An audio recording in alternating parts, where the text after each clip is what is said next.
Hey, what's going on, everybody? This is Tyrone back with Tech Life, and what you're seeing on screen is a AT&T C-RAN that was just recently constructed in my market.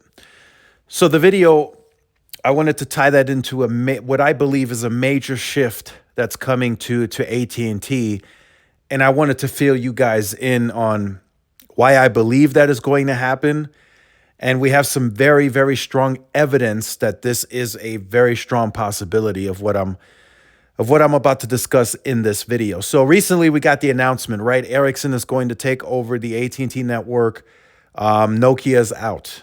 So for at least the next 24 months, there's going to be heavy focus and heavy capital allocation towards ripping and replacing Nokia markets with Ericsson equipment. At least close to $6 billion over the next 24 months is going to go towards that project. So that doesn't, just stop there, right? I think you guys are starting to understand that AT&T has now allocated heavy capital towards the fiber deployment. They recently disclosed they're looking to go beyond the 30 million households, and that's going to require a lot of cash. And they're getting ready to invest that. And then beyond that, right, there's still radio upgrades that they have to make in existing Ericsson markets. Moving over the 5G is very expensive in itself. The core work that they have to do, even for FirstNet, they also have to transition FirstNet over to the 5G core. And then C-band and DoD in Ericsson markets where they haven't gotten to those sites. There are going to be some Ericsson markets that don't have C-band and DoD for AT&T. So that's another investment. And then you got to bring the Fujitsu O-RAN to the Ericsson markets as well, which is, again, that's another deployment, and that's going to require more capital.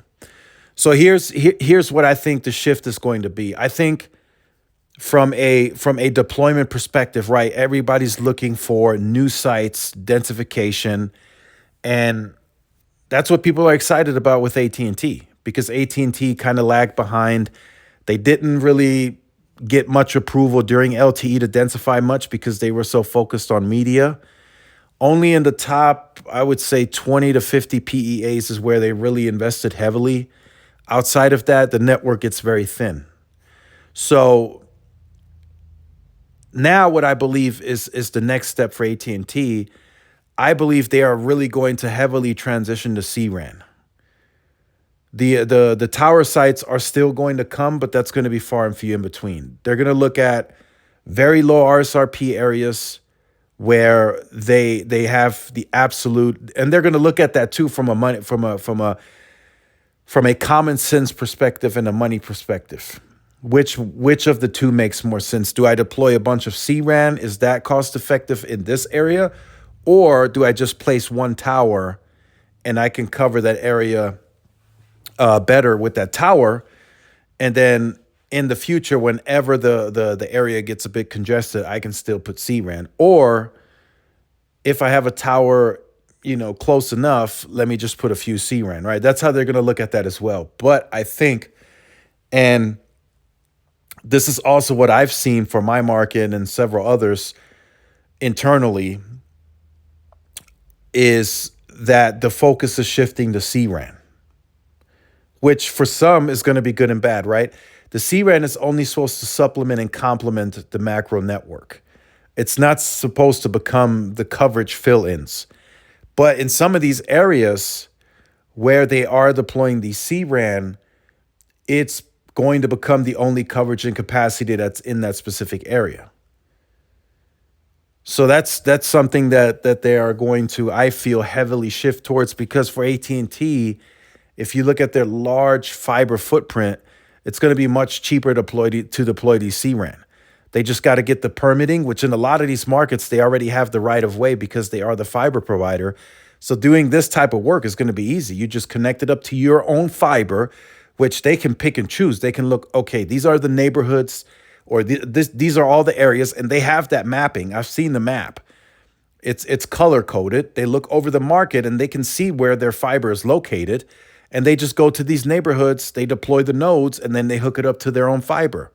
That's a lot cheaper, right? There was an article or a conference very early in the 2020s when the Sprint merger closed, where Neville Ray presented, and he said that building the CRAN and the small cells is nightmarish, but he didn't disclose that it's really only a nightmare for T-Mobile because they lease everything.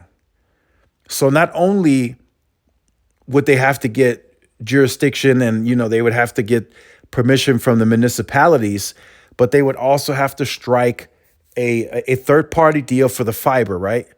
Because they don't know who's in that area, and if the company that they're already working with that they have a great deal with, they might not have the assets available in the neighborhood where they need to deploy those small cells. So that's a whole nother project. They have to hire the third party. They got to pay capex out of the capital. They got to trench fiber. Then they got to pay for the nodes. It's just, for T-Mobile, it would have been a nightmare and still will be, right? They're trying to do this on a third party basis. They're starting to pick up steam there, but it's expensive for them because they have to contract everything out. They're outsourcing everything. AT&T is more in-house. They own the fiber.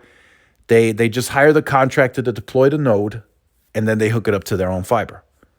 So that's what I feel they're going to heavily transition towards moving forward, 24, 2025, 2026. I think CRAN is going to be their big play because their capital, or at least a large chunk of their capital, remember their capital is also coming down a bit, is going to be tied into everything that they're doing in terms of the 5G, right? Getting everything transitioned over to NR. They still have some scale to catch up there.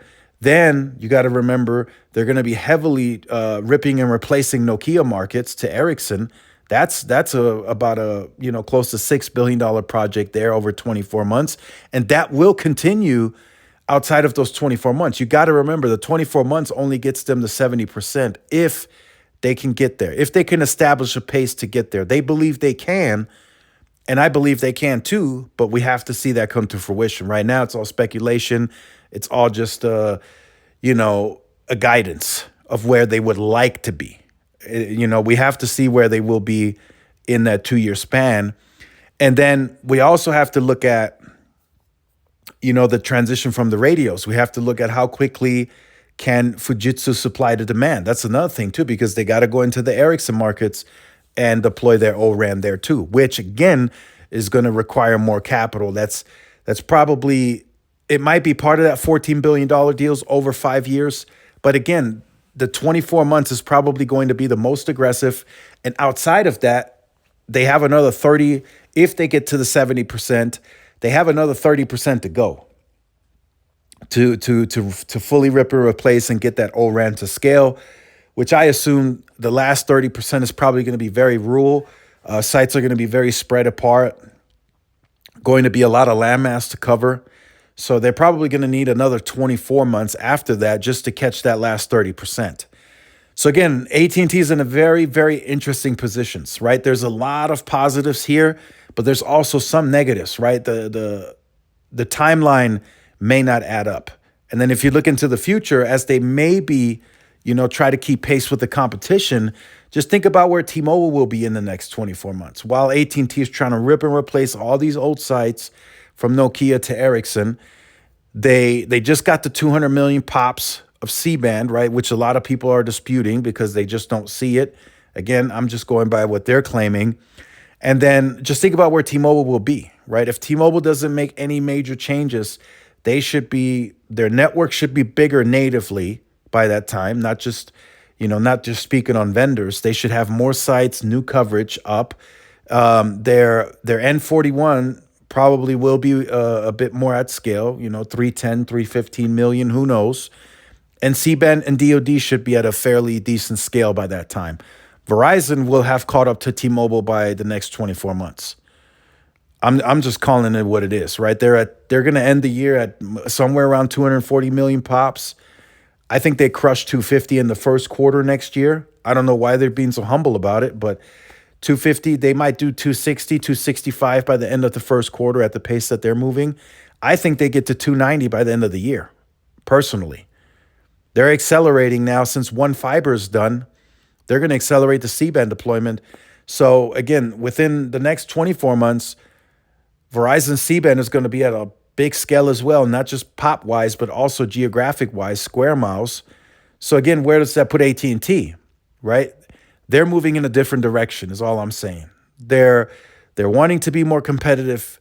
They think O-RAN is the future, so they're going over to O-RAN a bit faster than the competition. But if you're looking for densification on the macro grid, I just think moving forward, that's going to come from the C-RAN. It's cheaper for them to deploy it. They can deploy a lot of it. They got fiber in these neighborhoods. It's easy to connect up. And for what it's worth, it does perform well. If they built a bunch of C-RAN, right, back to back to back to back, and they throw their spectrum on it, eventually C-band and DoD gets on these C-RAN, they're going to perform very well. It's not going to be a full replacement of an actual tower, but these nodes are going to perform well. They're going to offload the surrounding towers by the C-RAN, right, that used to cover that area, and you're now being offloaded onto the C-RAN. Those towers are going to pick up on speeds. So is the tower deployment preferred? Yes, a lot of people prefer it. But for the time being, this is what they got to work with, right? Their capital is being spread out. It's all over the place now. It used to just be, towers, towers, towers, C-band, C-band, DoD. Now it's like, okay, we got to go back to all of our sites in the Nokia areas. We got to rip them. Got to put new basebands. We got to put new panels. We got to put the Fujitsu equipment. We got to go into these Ericsson markets. We got to deploy the Fujitsu equipment. And on the sites in Ericsson that don't have C-band and DoD yet, where I get permit approval to put the O-RAN equipment from Fujitsu, I got to put the C-band and DoD as well. I got to do it. This is really turning into the one-touch strategy that Stenke wanted from the beginning. But I think when he disclosed that publicly, that this was going to be a one-touch strategy, I don't think at that time Stenke really thought it through. Right? Looking at it from a deployment perspective, there wasn't a dual band radio at that time, so they had to deploy two separate radios. I think that already didn't sit well with them because it increases the weight of the site. They likely had to negotiate leasing and all that again. So that didn't go well with them, especially on those rooftop sites in New York City.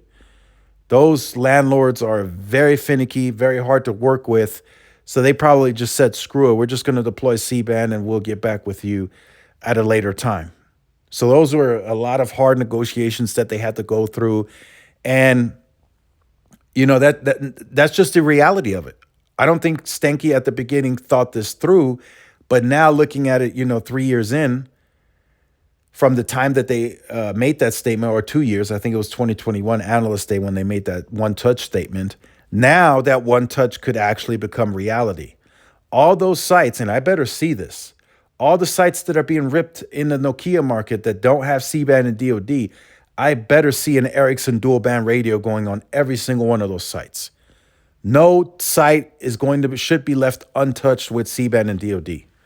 It just shouldn't. So that's just the basis of it, right? It's very simple now. You have the investment set aside. You got a contract for 5 years with Ericsson. Ericsson is expected to cover up to $10 billion of this rip and replace. So let's just get it done. Just get C-band DoD on every single tower. Get all the O-RAN equipment. Get the basebands swapped out. Also, what I would do as well, on the tower sites that don't have backup generators and you have to go rip them, I would include a backup generator into the permit. I would do so. You got to do it.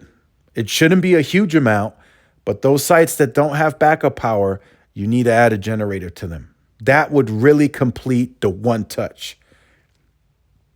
You touch those sites one more time and you add everything. The C-band, the DoD, newer radios if needed on the other panels. Even if you have to reduce the panel footprint, right? If there's a panel up there, maybe there's an HSPA panel still up there, you take that down as well. You really tried to smartly turn this into the one-touch strategy for the vision that you originally had. You can do that now. So just wanted to disclose that in this video. I think that shift is the major shift is coming. I think they are going to see RAN at a more effective pace. The new site builds right within markets for densification, I think that's gonna step down because they're gonna be so heavily involved in the rip and replace, the fiber deployments, the O-RAN deployments. I think that's going to take up a large part of the capital. So I think new site builds from a tower perspective, I think that's going to slow down tremendously, and I think they're going to shift to C-RAN in a big way. So make sure you guys stay tuned for more. Like, share, subscribe, follow my social media outlets. This is Tyrone with Tech Life, and I will see y'all in the next one. Peace.